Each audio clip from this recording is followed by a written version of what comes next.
ini mereka mengizinkan negara sahabat untuk bisa melintasi Selat Hormuz. Sejumlah negara yang diizinkan melintas adalah Cina, Rusia, Pakistan, Irak, dan India.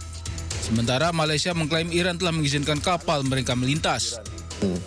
Terima kasih kepada Presiden Iran kerana awal memberi laluan dan sekarang kita dalam proses untuk melepaskan kapal minyak Malaysia dan pekerja yang terlibat supaya dapat meneruskan perjalanan mereka. Malaysia mengambil sejumlah langkah untuk mencegah krisis energi. Salah satunya dengan mengurangi kuota bahan bakar bersubsidi. Warga Malaysia juga hanya bisa membeli 200 liter bensin bersubsidi per bulannya. Sementara itu, Menteri Luar Negeri Iran Abbas Araghchi menegaskan Selat Hormuz tertutup bagi musuh dan sekutu mereka. Araghchi juga menyebut AS pengecut karena tidak berani lintasi Selat Hormuz. اقتدار ایران به منطقه دیگریش تنگه هرمز هست.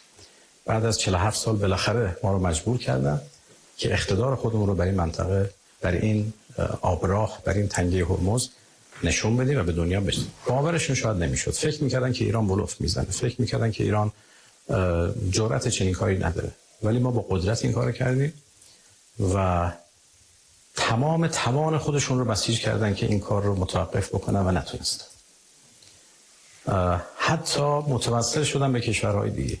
حتی متوسل به کسانی که خودشون دشمن میشمارند متوسل شدن که بیان کمک بکنید این آبراه رو باز بکن. و خب هیچ کم استقبال نکرد. چون اصلا شدنی نیست. وقتی ناوگان خود آمریکا جرئت نمیکنه به این تنگه وارد بشه، چطور توقع دارن ناوگان کشورهای دیگه، نیروهای دریایی کشورهای دیگه نزدیک بشن؟ و ما به همه کشورها اخطار دادیم که اگر نیروهای مسلح اونها وارد این حوزه بشن، تنش رو بیشتر خواهند کرد. منطقه رو با مشکلات پیچیده‌تری مواجه خواهند کرد. Presiden Amerika Serikat Donald Trump kembali menyatakan kekecewaannya pada Organisasi Pakta Pertahanan Atlantik Utara atau NATO yang tidak menunjukkan dukungan terhadap langkah Amerika dan Israel menyerang Iran. Kurangnya dukungan terhadap Amerika menyebabkan Selat Hormuz masih tertutup bagi jalur pelayaran sampai saat ini. Donald Trump menyebut sejak 25 tahun lalu NATO kurang menunjukkan dukungan maksimal terhadap Amerika Serikat dan menyebut organisasi NATO sebagai macan kertas. Namun sebelumnya Trump juga menegaskan bahwa Amerika Serikat tidak membutuhkan keberadaan NATO. Adapun pada masa jabatan pertamanya Trump berulang kali menyatakan kecaman terhadap NATO dan menurut beberapa laporan pejabat Gedung Putih, Trump secara terbuka mempertimbangkan untuk menarik diri dari aliansi pertahanan itu.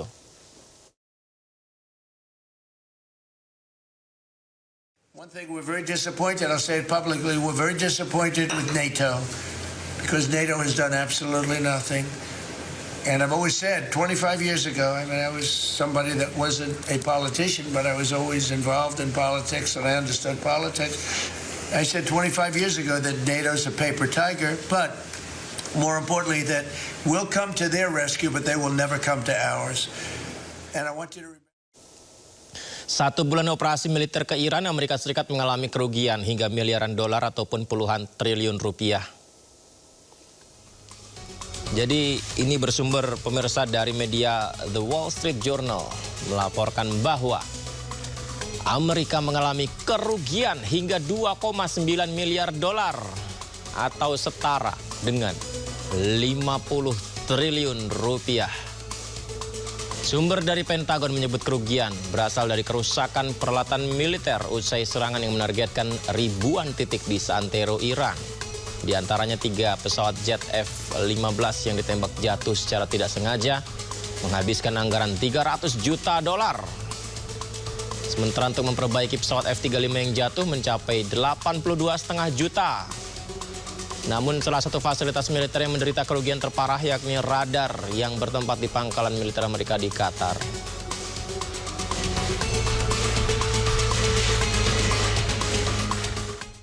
Gelombang serangan Iran ke Tel Aviv selama hampir sebulan penuh membuat warga Tel Aviv mulai putus asa. Warga mulai meninggalkan rumah mereka untuk menuju bunker-bunker yang telah disiapkan.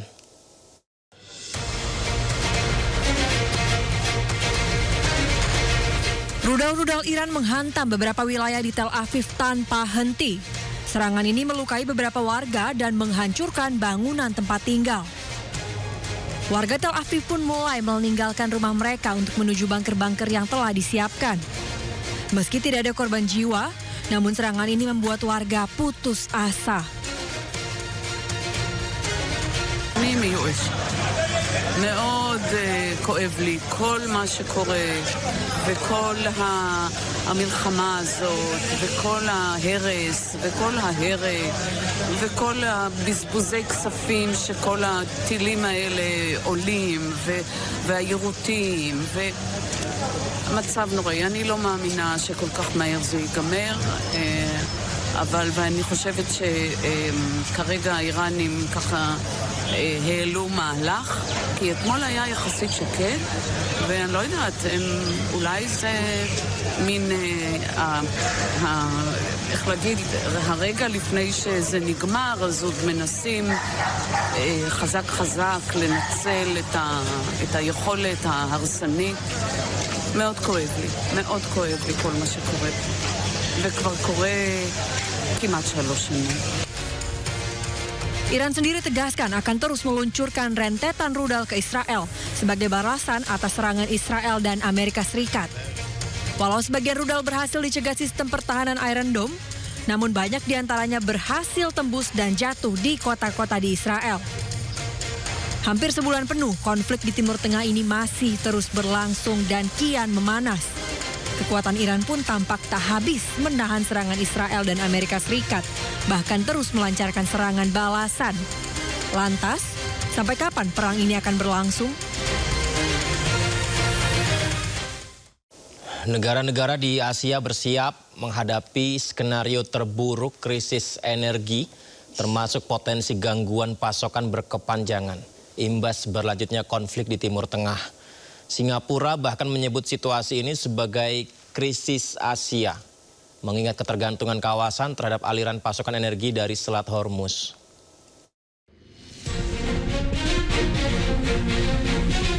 Pemerintah negara-negara di seluruh Asia bersiap menghadapi skenario terburuk krisis energi, termasuk potensi gangguan pasokan berkepanjangan dan parah. Amerika Serikat dan Iran masih berselisih terkait proposal untuk mengakhiri konflik yang mengguncang pasar global. Korea Selatan beralih ke mode krisis dengan membentuk Satuan Tugas Darurat Ekonomi. Filipina menetapkan status darurat nasional karena ancaman segera kekurangan pasokan energi yang kritis. Jepang meninjau seluruh rantai pasokan produk minyak bumi seiring meningkatnya risiko kekurangan dan dampak lanjutan pada ekonomi.